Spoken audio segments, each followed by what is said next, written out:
You know, Doug Flynn, our friend, might, I'm guessing, have some clients who would be dealing with this because, you know, it's funny to have that with the voice and all that and say, oh, but this is, it's just terrible. Every time, this time of year, we do this. And it is serious because people think they're dumb, right, if they get caught up in something, but they're not because now the technology is so good that you get people who, sometimes you get people who are pretty sophisticated, either click on something or get fooled by something. Yeah.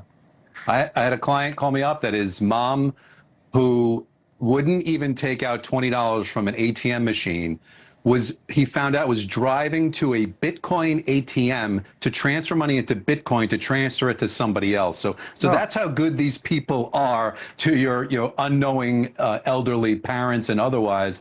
He was also able to stop that before that happened, but she got that far. She was driving down to some Bitcoin ATM. So you have to be really careful, and there are things you can do. And one of the things that I suggest people do is the DHS has Inspector General website. You can Google DHSOIG website. There's tools there. You can report these things to stop other people from having the same problem. Okay, so I was right. So you do deal with this sometimes. I know you're advising people. It comes up, unfortunately. Right, especially I'm sure, especially with older clients, unfortunately, which is sad. Especially this, I mean, just terrible this time of year to be taking advantage of people. Anyway, let's talk about the markets for a while. The headline today is that the Federal Reserve cut interest rates, but that was expected, cut by 1/4 of a point. The question is, what will they do in the future? And I'll play a clip from JPOW, the chairman of the Fed.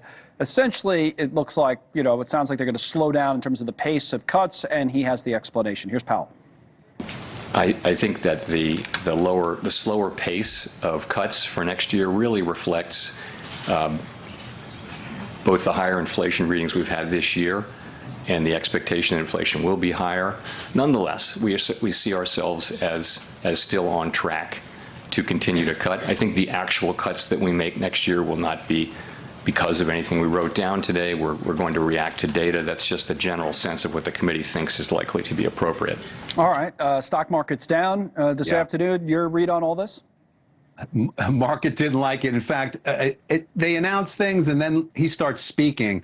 And as is typical, if you look at today's chart, as soon as he starts speaking, the market tanked like 1,000 points. And what it comes down to is that the expectation of perhaps 4 cuts now is going to be 2.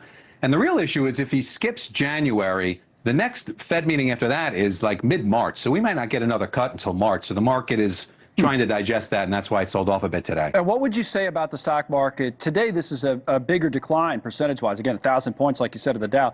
But the Dow will close lower here in a minute, and it's been down, counting today, but for 10 days in a row. We haven't had a streak like this, I think, since '74. Now, a lot of the days haven't been much, right? Today notwithstanding. But what would you say about the market?